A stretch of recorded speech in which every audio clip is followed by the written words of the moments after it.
A paz do Senhor, meus irmãos, minhas irmãs, sejam muito bem-vindos ao nosso canal. É tempo de ensinar EBD, um canal exclusivo para os amantes da Escola Bíblica Dominical. Você aí do outro lado já me conhece, eu sou Adriano Ricobelo, sou presbítero da Assembleia de Deus aqui da cidade Franca, no interior de São Paulo. Também sou professor da Escola Bíblica Dominical, ministro aulas também no CAPED, que é o Centro de Aperfeiçoamento Pedagógico da Escola Dominical. E hoje nós iremos estudar a lição de número 10. Ela tem como título O Plano de Livramento e o Papel de Esther. Percebam que há dois pontos cruciais. Primeiro, há um plano de livramento da parte de Deus, só que esse plano de livramento acontece devido ao papel de Esther dentro da história. Ou seja, Deus usa a rainha Esther para cumprir o seu plano de livramento que estava acontecendo e iria acontecer, né? Então, antes de nós iniciarmos essa belíssima aula, gostaria de pedir para vocês que deixassem aquele like do céu, aquele like abençoado que faz o nosso canal crescer. Também, se possível, compartilhe os nossos vídeos, isso é importante para que o YouTube entenda e compreenda que esse conteúdo, esse canal é relevante. Também, se possível, deixe aquele coraçãozinho bonitinho ali para que eu possa deixar também uma palavra de bênção, uma palavra de vitória para você. Deixe também o seu comentário ali, porque isso é muito importante para conhecermos mais quem é que nos assiste aí do outro lado da telinha, tá bom? Vamos lá. O nosso textuário vai dizer o seguinte, é Isaías falando no capítulo 64, versículo 4. Porque desde a antiguidade, ou seja, desde os tempos antigos até no período de Isaías, o que é que ele percebe, o que é que ele vê? Ele entende e compreende que não se ouviu, nem com os ouvidos, nem se percebeu, nem com os olhos se viu, um Deus, olha a mensagem, um Deus além de ti que trabalhe para aqueles que nele esperam. Então, Isaías está deixando muito bem claro que Deus não abandona o seu povo, que o espera ansiosamente por um livramento, que espera ansiosamente por uma bênção, que espera ansiosamente por uma promessa. A verdade prática é nos momentos dramáticos da vida, momentos de angústia, depressão, momentos de muita dificuldade, momentos de desespero, momentos de muita tempestade, momentos financeiramente ruins, enfim, que mais aprendemos a confiar e também depender dele realmente. São duas posições interessantes. Nos momentos dramáticos nós aprendemos, nos momentos dramáticos nós dependemos. Esther capítulo 4, Esther capítulo 5, leitura bíblica em classe. Saímos aí das outras aulas, tá? Porque nós estamos na lição de número 10. E a lição anterior, lição de número 9, nós abordamos o capítulo 3, do 7 ao 11. E também abordamos o capítulo 4, do 1 ao 4. Tanto é que Esther capítulo 4 começa no versículo 5. E Esther capítulo 5 aqui começa já no versículo de número 1. Então aqui eu tenho um jogo de perguntas e respostas, exclamações e dúvidas, que está no versículo 10, versículo 13, versículo 15 e versículo 17. É uma conversa que há entre Mordecai e Esther. Mordecai está fora do palácio, Esther está dentro do palácio. Então, Esther, vendo a situação, ela chama o seu eunuco para ir até Mordecai e entender a situação. Embora, a primeiro momento, ela não entende muito bem o que está acontecendo, tá bom? E quando, aqui no versículo 6, 7, 8 e 9, você vê o resumo desse acontecimento trágico. Primeiramente, é falado através de Hatak que há uma lei para matar todos os judeus, inclusive ele passa uma cópia dessa lei, tá bom? E ele vai e fala a Esther. O versículo de número 11 e o versículo de número 12, você vê claramente Mordecai tentando convencer Esther a pronunciar-se perante o rei, e ela logo coloca uma dificuldade real, que é de chegar à presença do rei. A realidade do lado de fora não é a mesma de dentro. A de dentro não é como a realidade do lado de fora. Ninguém pode chegar ao rei. Essa é uma condição para todos. Mesmo a rainha não pode chegar ao rei sem ser chamada. Então, aqui ela deixa bem claro que já faz 30 dias que o rei não a chama.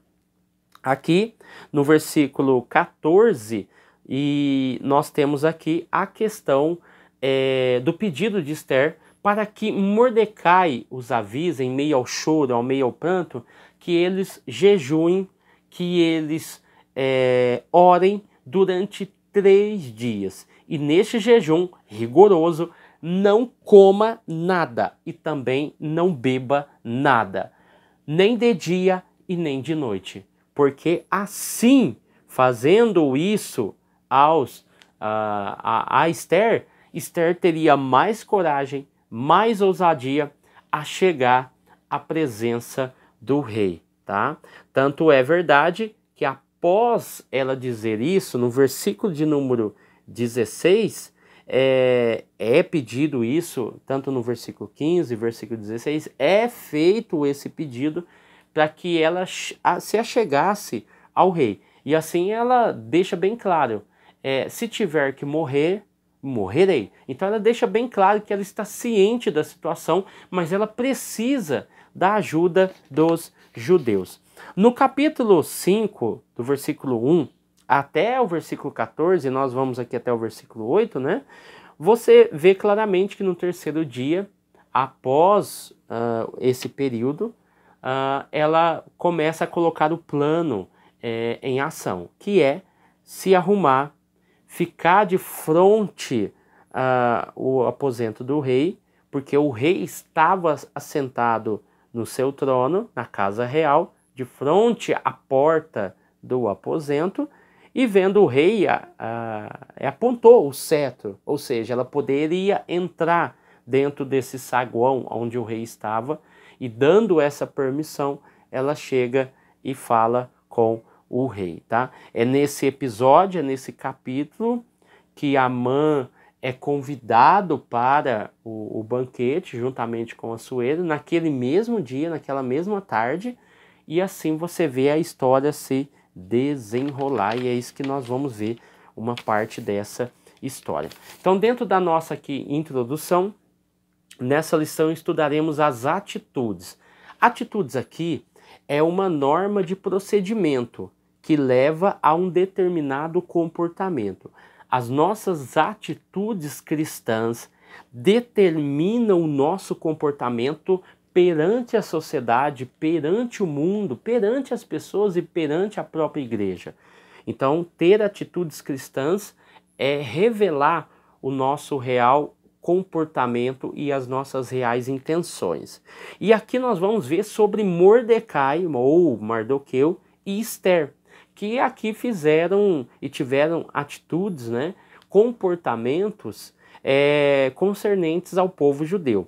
Então, o decreto do rei, que aconteceu 11 meses antes desse grande flagelo que iria acontecer, foi devido a um pedido do próprio Amã, que sem falar nome, sem citar etnia, sem citar um grupo, sem citar a raça, sem citar nada, ele consegue o apoio do rei, e o rei dá o seu sinete, que é o selo do rei, para que ele pudesse fazer o que ele queria. Então isso aconteceu 11 meses antes do dia 12 de março. Aliás, do dia 13 de março, porque esse flagelo iria acontecer no 12º ano do rei Xerxes, no dia 13 de março.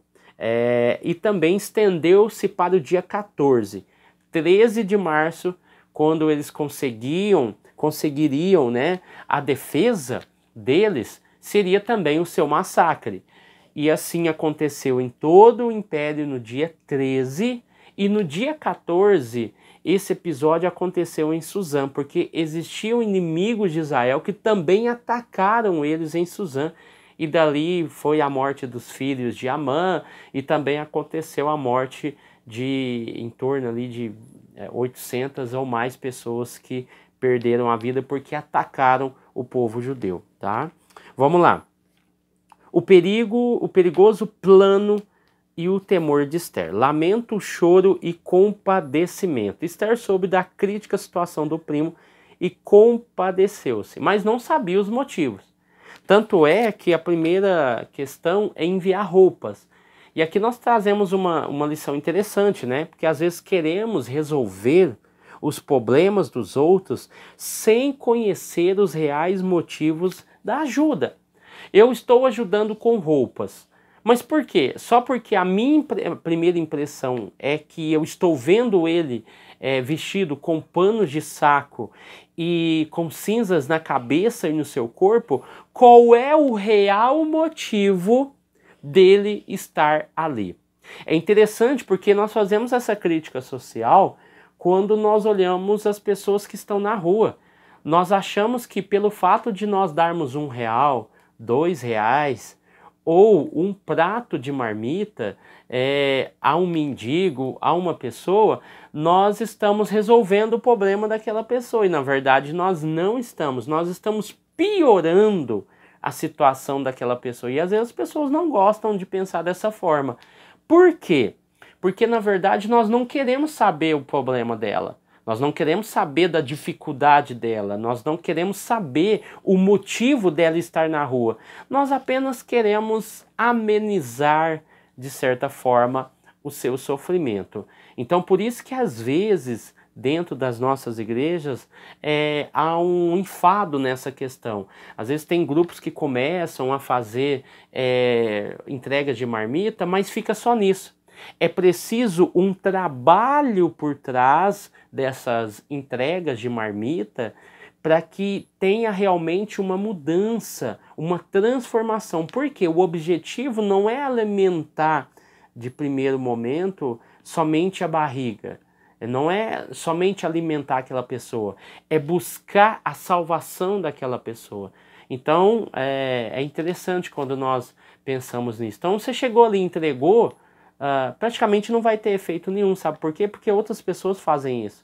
Mas quando você vem com a palavra, quando você vem com um projeto de restauração, de reestruturação, de entrega novamente ao convívio da sociedade, meu irmão, isso transforma vidas, isso transforma realidades, isso move a sociedade.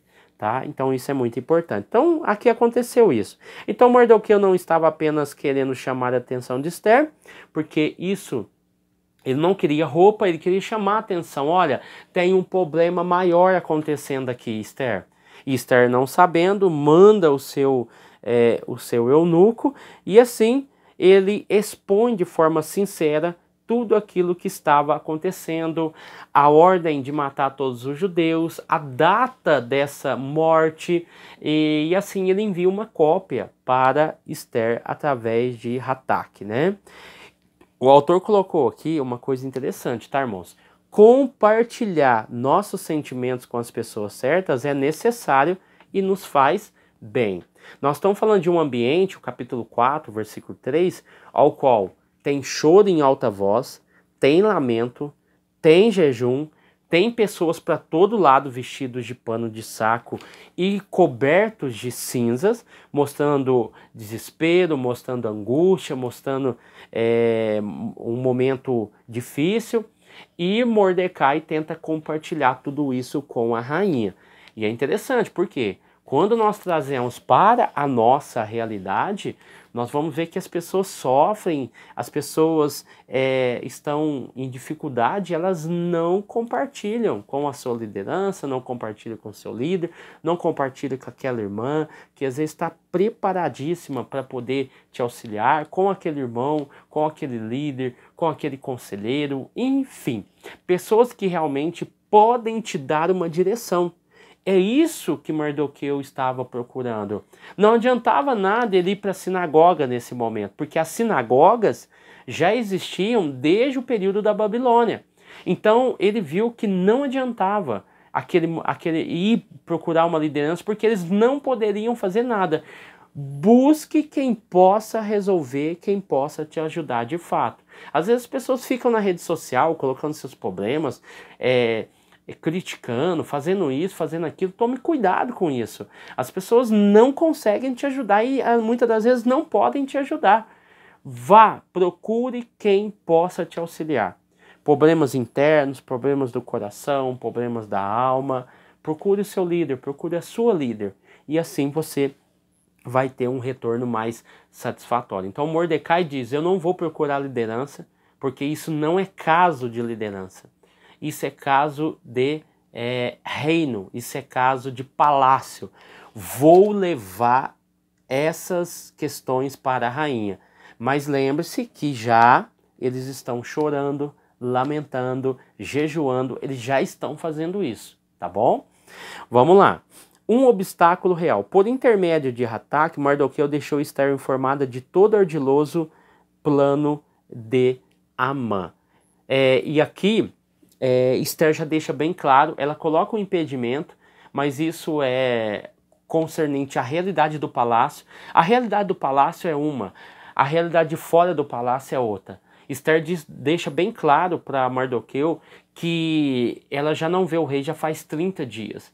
É impossível chegar à presença do rei, nem a própria rainha tem essa liberdade.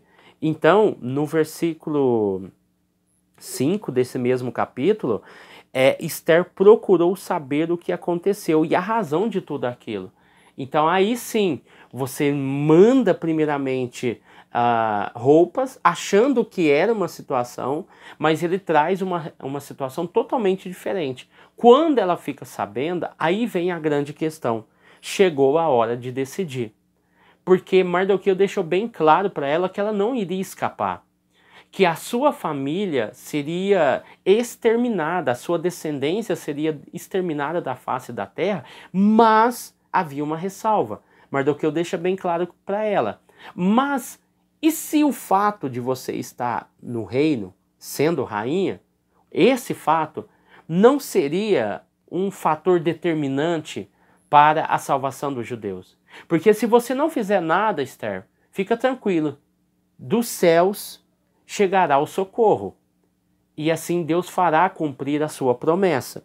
Então chegou a hora de decidir. Decidir é cortar, é fazer alguma coisa. Enquanto todos estão paralisados, porque ninguém tem potencial, ninguém tem autonomia, ninguém tem autoridade nenhuma dentre as 127 províncias. Nenhum judeu tem autonomia, nenhum judeu tem autoridade para fazer algo para reverter essa situação. Então, quando chegar às crises, é preciso agir. Quando chegar às crises, é preciso agir. Esther está em um momento ao qual ela precisa agir. Mas ela não vai agir de forma imprudente. Esther não vai agir de forma aleatória. Esther não vai agir por impulso ou por causa de sentimentos íntimos. Esther precisa fazer alguma coisa, mas dentro de uma prudência. E assim ela vai fazer. Então o que ela vai pedir? Ela vai pedir para que eles orem durante 3 dias, que eles jejuem durante 3 dias e que eles não comam e não bebam nada, nem de dia e nem de noite. Esther está dizendo o seguinte, olha, vocês querem que eu haja? Eu vou agir. Vocês querem que eu chegue à presença do rei? Eu vou chegar. Se tiver que morrer, eu vou morrer. Então eu estou pagando um preço, eu posso pagar um preço pelo meu ato, mas vocês querendo a salvação, vocês vão ter que pagar um preço também. Então não coloque a responsabilidade tudo em cima de mim. Eu preciso de vocês. Se vocês precisam de mim, eu preciso ainda mais de vocês. Jejuem 3 dias. Façam isso. Se sacrifiquem. Passem fome, passem sede. Porque o momento da matança vai chegar. Mas se eu tiver que morrer por causa dessa causa, eu vou morrer. Mas se sacrifiquem por mim, porque eu vou chegar até o rei. E assim a ordem foi dada a Mardoqueu. Mardoqueu entendeu, falou, é isso que a gente precisa. De alguém que tem uma posição. Mas vou passar para todo mundo aqui de Suzã, porque estava restrito esse jejum à cidade de Suzã, a capital. E assim nós vamos fazer, e Esther vai dar a sua palavra. Então, autoritarismo e morte. O que Assuero temia lhe sobreveio. Foi assassinado por um dos oficiais do palácio em 465, 8 anos depois dos episódios narrados do livro de Esther. Lembra que nós já falamos que o reinado de Assuero durou apenas 20 anos, tá? E o autor deixou bem claro aqui no capítulo 2, versículo 21, que Bigtan e Teres já estavam planejando lá atrás a morte e a execução de Assuero, talvez por envenenamento, assassinato, enfim. Então era muito comum esses tipos de atrocidades, a busca pelo poder, né? E ele foi assassinado 8 anos depois desses episódios narrados de Esther, né? Então você vê que há um período muito curto. Essa narração aqui do livro de Esther durou 9 anos, tá? Num total de 20 anos. Lembrando que a história de Esther começa no 3º ano do reinado de Assuero, tá? Então o Xerxes aqui, que nós já aprendemos que é o mesmo, ele foi assassinado em Persépolis com o seu filho primogênito, assumindo Artaxerxes I, que firmou um acordo de paz com os gregos, tá? Então aqui as histórias extras bíblicas também trazem que foi Dário, o filho mais velho, que matou o próprio pai. Esse Artaxerxes I que aparece é o mesmo que aparece em Esdras capítulo 7, versículo 1 e Neemias capítulo 2, versículo de número 1, tá? Então, aqui nós temos algumas evidências que ele foi morto em família, tá? E aqui, como a gente fala de Persépolis, o que era Persépolis? Na verdade, ele foi assassinado no novo palácio em Persépolis. A data aproximada é agosto de 465 a.C. Então, dá-se a entender que ele tinha um novo palácio em Persépolis, tá? E ali ele foi assassinado. Então, essas fontes são extras bíblicas, depois você pode procurar e analisar, que ajudam a entender esse contexto fora da Bíblia, que é muito interessante, tá? Vamos lá. E aqui, o tópico 2, Mardoqueu convence Esther. Confiando na providência divina, Esther apresentou a Mardoqueu sua impossibilidade, como nós já falamos aqui, tá? Então Mardoqueu, ele não se contentou, isso é muito bonito, né, em Mardoqueu, ele não se contentou com a resposta que a rainha Esther deu a ele, tá bom? E deixou bem claro para ela, olha, se você não agir, socorro vai vir de outra parte.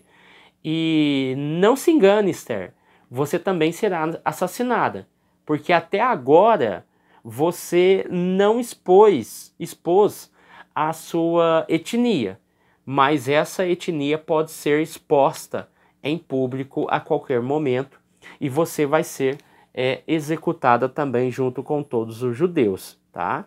Então, o capítulo 4, versículo 13, vai dizer muito bem, pense, analisa aí como foi a contra-resposta de Mardoqueu. Não pense que, por morar no palácio, só você, entre todos os judeus, serão salvos. porém você morrerá, e a família do seu pai desaparecerá. Mas quem sabe, talvez você tenha sido feita rainha justamente para ajudar numa situação como esta. O versículo 16 vai dizer: depois irei falar com o rei, mesmo sabendo que isso é contra a lei. Se eu tiver que morrer por causa disso, morrerei. Então isso é interessante, né? Porque Mardoqueu não se intimidou com a situação, Mardoqueu não aceitou essa primeira condição e lhe propôs uma segunda saída. E é nessa proposta de ir até o rei é que ela dá uma contraproposta àquilo que Mardoqueu disse.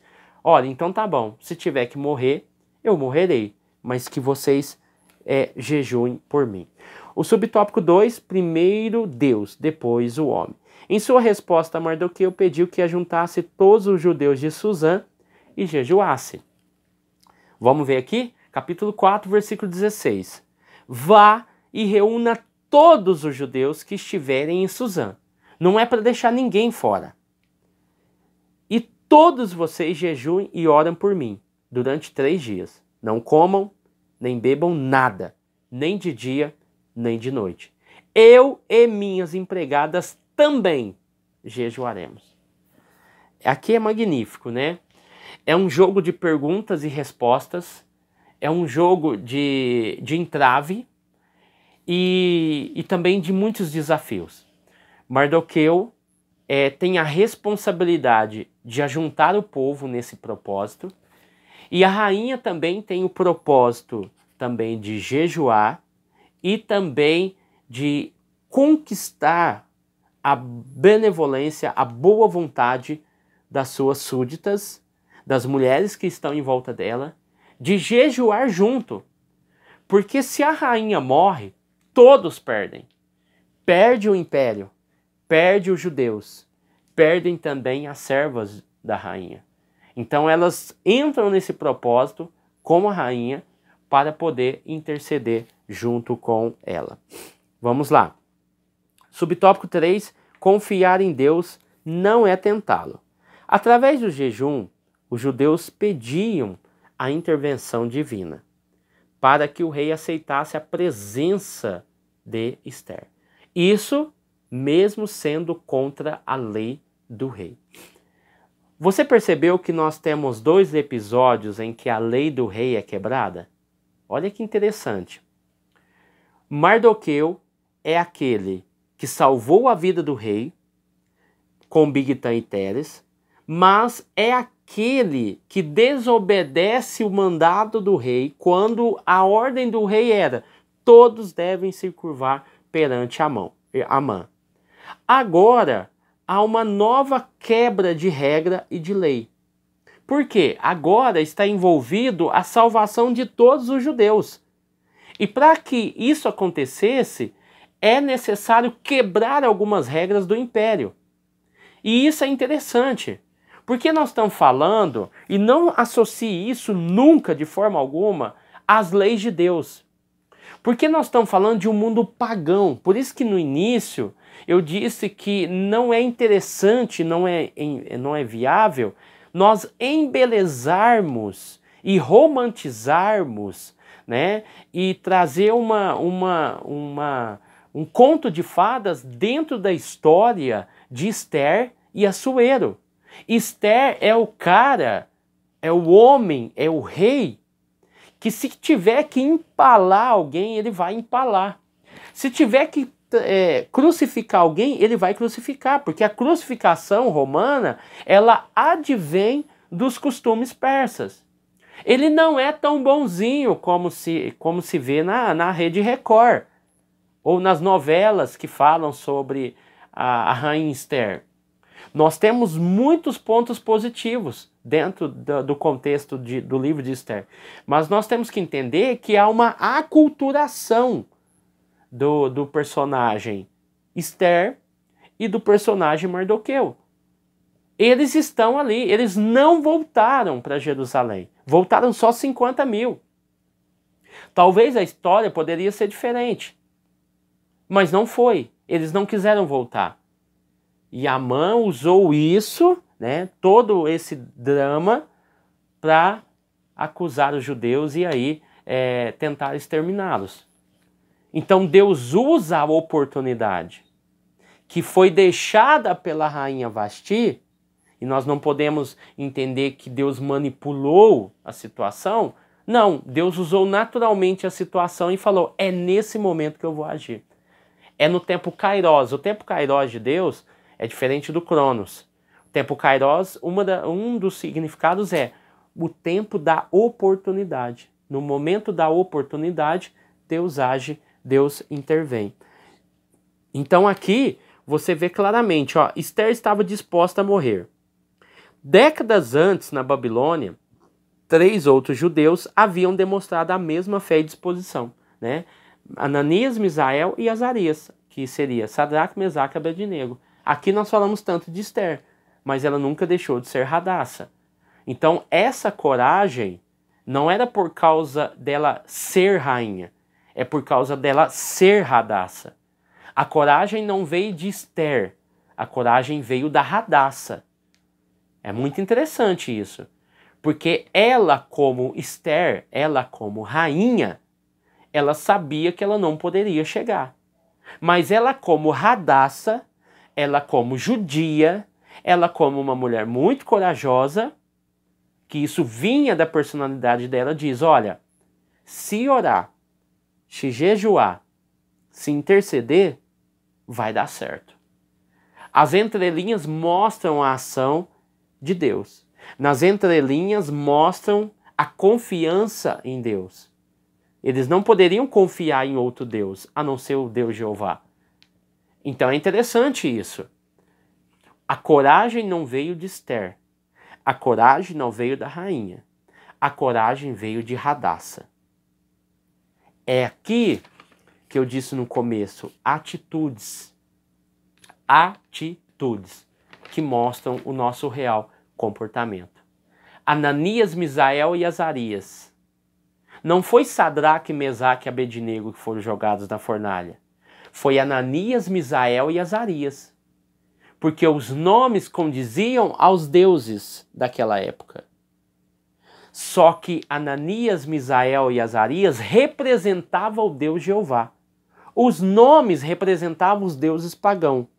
Os nomes originais representavam o Deus de Israel. Pegou aí, irmão? Então é isso, tá? Vamos lá? Tópico 3. O plano. Esther entra à presença do rei e propõe um banquete. Prudência, preparação e ação. Por isso Esther se preparou espiritual, emocional e fisicamente. Depois de 3 dias de jejum, pôs sua veste real e foi ao pátio interior da casa do rei, diante do salão onde ficava o trono. Devemos ser precavidos para tomar atitudes importantes que podem impactar o nosso futuro. Aí aqui vem a continuação daquilo que eu falei. A coragem veio de Radassa, correto? Mas para que a coragem de Radassa seja exposta, eu preciso de Esther. Por isso que uma das aulas atrás eu disse que Radassa embelezou Esther, justamente por causa disso. Quando ela chega ao rei Assuero, e ela está no... O próprio texto vai dizer aqui que ela estava de frente ao saguão ao qual o rei estava, tá? Tanto é que no versículo 1 do capítulo 1, vamos ler aqui. Sucedeu, pois, que ao 3º dia, Esther se vestiu de suas vestes reais e se pôs no pátio interior da casa do rei, que estava de frente do aposento do rei, ao qual estava assentado sobre o trono real. Na casa real, de frente da porta do aposento. Para que Radassa colocasse toda a sua coragem e fé em ação, ela precisava embelezar Esther. Quem chega até o rei Assuero não é Hadassah, é Esther. É a rainha que chega. Por quê? Ela precisa se embelezar. Ela não pode, de forma alguma, chegar com panos de saco e cinza sobre o seu corpo, porque essa era a real Hadassah. Mas ela tinha que se apresentar como Esther. E Esther estava toda embelezada, com a roupa real. Ela tem que chamar a atenção do rei não pelo pano de saco e cinzas, como Mordecai fez, e que foi entendível para Esther, mas com roupas reais. E assim ela chama a atenção do rei. O rei lá dentro estende o cetro. Já fazia 30 dias. Ela está na casa que dá de frente com o aposento e o trono do rei. Lá de dentro, ele vê a rainha Esther. Vamos ler. O texto é interessante. E sucedeu que, vendo o rei e a rainha Esther, que estava no pátio. Então, às vezes, as pessoas entendem que ela entrou e depois o rei estendeu. Não, foi o contrário. O próprio texto está dizendo. E sucedeu que, vendo o rei e a rainha Esther, que estava no pátio, ele viu a formosura, a beleza, o quão ela estava preparada para o rei, e ele vendo, alcançou graça aos olhos do rei. E o rei apontou o cetro para Esther, que tinha na sua mão. E Esther chegou. Algumas traduções vai dizer que Esther entrou e tocou na ponta do cetro. É interessante porque nos dá uma ideia real do que aconteceu. Então ela estava do lado de fora. Estando do lado de fora, ela chama a atenção do rei. É uma estratégia belíssima, irmão. Belíssima. Ela usou Esther. Hadassah usou Esther para ganhar o favor do rei, tá?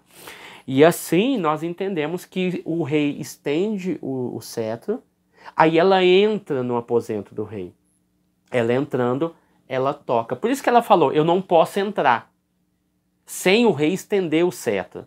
É uma maneira de blindar. Aquele ambiente era o carro blindado hoje. Então ninguém poderia entrar, a não ser que o rei estendesse o cetro. Como o rei viu, o rei estendeu o cetro. E assim ela entra dentro da presença do rei, tá? Então vamos lá. E aqui você vê claramente toda essa questão, tá? Confiar em Deus e não tentá-lo. O tópico 3, Esther entra à presença do rei e propõe um banquete. Prudência, preparação e ação, foi ao qual nós aqui expomos, né, o texto. Então, devemos ser precavidos. Aqui o autor também diz, resolver grandes problemas e evitar muitas tragédias. Então, o que aconteceu aqui? Houve uma precaução, tá? Ela foi precavida. Por quê? Porque ela busca agir por antecipação, tá? Ela foi precavida, ela não chegou entrando. Ai, meu Deus do céu, nós vamos morrer, rei, nos ajuda. Não, ela foi precavida. Ela busca agir por antecipação. É cautelosa, é prudente. Então nós até usamos aí um jargão, um ditado muito interessante, né? Que um homem prevenido vale por dois. E nós podemos aplicar também para as mulheres. Uma mulher precavida vale por duas. E é assim que Esther chega à presença do rei. Subtópico de número 2, estendendo o cetro. Aqui nós já falamos, né, dessa aproximação. Ela se aproximou e tocou a ponta do cetro, né? Assuero logo perguntou o que estava acontecendo. O que é que tens, rainha Esther? Ou qual é a tua petição? E aqui é interessante, né? Por quê? Para chegar à presença do rei, você não poderia ficar enrolando. Então, era muita coisa para resolver. Eram 127 províncias. E mesmo para a rainha, ela tinha que ser muito sábia, muito inteligente. Então, quando ela chega na presença do rei, o rei já pergunta: Rainha Esther, o que você está fazendo aqui? O que é que você deseja? Então, ela já deveria estar tudo arquitetado, tudo pronto na sua mente, consciente da realidade, para que ela não cometesse nenhuma gafe e nem um erro, tá? Aí o versículo 4 do capítulo de número 5, né? Qual é ela vai direto ao ponto, né? Ela vai direto ao assunto, isso é importante.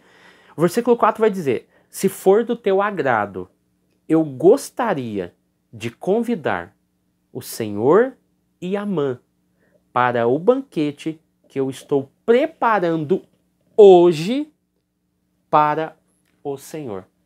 Meu irmão, quem não conhece a história de Esther e começa lá do primeiro capítulo, quando chega nessa parte, a pessoa fica impressionada. A pessoa começa a entender, porque nós estamos tão habituados com as histórias bíblicas que às vezes nós não paramos para analisar. Mas se você pega desde o primeiro capítulo até o capítulo 5, que é acontece o primeiro banquete, e o segundo, se não me falha a memória, capítulo 7, que é o segundo banquete, você vê claramente uma sabedoria muito grande de Esther. Como ela agiu de forma sábia e inteligente. Ela chega até o rei e diz: olha, rei, porque como o banquete era para aquele dia, muito provavelmente já estava tudo pronto, né? Eu quero que Amã e o senhor participe com um banquete comigo hoje. Não é amanhã, não é daqui uma semana, é hoje. Porque ela não sabe se daqui uma semana, no outro dia, Assuero vai estar ali. Então, há uma estratégia muito grande. Ela quer resolver essa questão. E ela quer resolver o mais rápido possível. Só que ela não pode, de maneira eufórica, tentar resolver. Através de gritos, através disso e daquilo. Ela usou uma estratégia muito boa. Você ganha... Já viu aquele ditado que a gente ganha as pessoas pelo estômago? Aqui ela tentou fazer isso. Eu vou ganhar primeiramente tanto Amã quanto o rei pelo estômago. Eu vou chamá-los para um momento de descontração, de alegria, e assim, nesse banquete, mostrar quem é Amã, tá? Então vamos lá. Vamos aqui porque nós vamos voltar aqui. O subtópico de número 3, em sintonia com Deus. Mesmo o rei se prontificando imediatamente a atendê-la, Esther agiu com cautela. Na ocasião, o rei renovou a sua disposição em atender a qualquer pedido de Esther. Era a segunda oportunidade, mas ainda não era o momento adequado. Esther convida Assuero e Amã para outro banquete no dia seguinte. E você vê que entre o primeiro banquete e o segundo, Esther conseguiu atingir o objetivo, né? Porque Amã, ele sai todo eufórico. Ele sai alegre, feliz com o primeiro banquete, só que ele encontra Mordecai na porta do templo, na porta do palácio, e logo ele fica furioso, porque Amã, Mordecai, não reverencia e não presta nenhum gesto de obediência a ele. Aí ele chega em casa, depois desse primeiro banquete, chama sua esposa Zeres e os seus amigos para sua casa e diz, olha, e começou, né, a Bíblia vai dizer que ele começou a falar dos seus filhos, que ele tinha muitos filhos, fala da sua riqueza, né, que ele foi a única pessoa chamada pela rainha Esther. Então, que interessante, irmão, Amã, em hipótese alguma, ia negar o segundo pedido de Esther. Isso foi, assim, extraordinário a forma como Esther agiu. E aí ele fala de Mordecai. Aí a esposa Zeres e os seus amigos dão uma seguinte sugestão. Olha, por que você não manda construir uma forca ainda à noite? Porque como o banquete foi à tarde e eles foram por banquete, à noite, eles se unidos ali, a esposa fala assim, olha, construa uma forca. Aí amanhã de manhã, na hora que vocês forem para o segundo banquete, porque já havia feito a promessa do segundo banquete, você pede ao rei. Então, ali naquele banquete, irmãos, seria também a sentença de Mardoqueu. Pense, analise e reflita o texto. Amã estava decidido, naquele segundo banquete, a pedir a cabeça e a execução de Mordecai. Porque ele estava muito eufórico, muito afoito e queria que Mordecai morresse. Então a ideia era, aí você vai para o banquete feliz. Então pede a cabeça de Mordecai e assim você vai fazer um grande banquete. Então aquele banquete era um momento decisivo, tanto para Amã quanto para Esther. E assim, quando nós analisamos aqui o texto, Esther convida Suer e Amã para outro banquete. O versículo 6 do capítulo 5, aí a gente encerra. Quando estavam bebendo vinho, o rei perguntou a Esther: qual é o seu pedido? Porque é o primeiro banquete, então ele vai dizer: olha, qual é o seu pedido? Peça o que quiser, que eu lhe darei, até mesmo que seja a metade do meu reino. Aí aqui eu encerro, porque nós vamos continuar a história, né? Com uma reflexão muito importante, ó. Escute aqui. Como uma rainha tão boa, cuidadosa, amorosa, poderia ser morta, irmãos? Pare e pensa a estratégia desse banquete. Como foi lindo. Como uma rainha tão boa, tão cuidadosa, tão amorosa, poderia ser morta? Por isso que quando a rainha Esther revela o plano para Assuero, ele fica desesperado. Porque como vai matar a minha rainha, uma rainha tão boa, tão cuidadosa, tão zelosa, pode ser morta? E o segundo ponto para você analisar. Como um homem, como Amã, como um homem, como Amã, tão disposto, tão ativo, tão leal ao rei, tão rico, que tinha esposa e filhos, poderia ser tão cruel. Aí aqui a gente encerra. Então esse banquete foi o banquete das revelações, tanto ao caráter de Esther, quanto ao caráter de Amã. Como um homem tão leal, tão rico, que tem filhos, tem esposa, tão temente ao rei, poderia arquitetar algo tão macabro, ao ponto de envolver também a própria rainha. Amém, meus irmãos? Deus abençoe você, sua casa, sua família. Fique com Deus. E se você quiser a nossa presença, a nossa ministração na sua igreja, estamos atendendo aí algumas igrejas. Se você quiser que a gente vá à sua igreja para ministrar, para ensinar, enfim, entre em contato conosco. Vai ser um prazer, vai ser uma honra atendê-los, tá bom? Deus abençoe você, sua casa e sua família.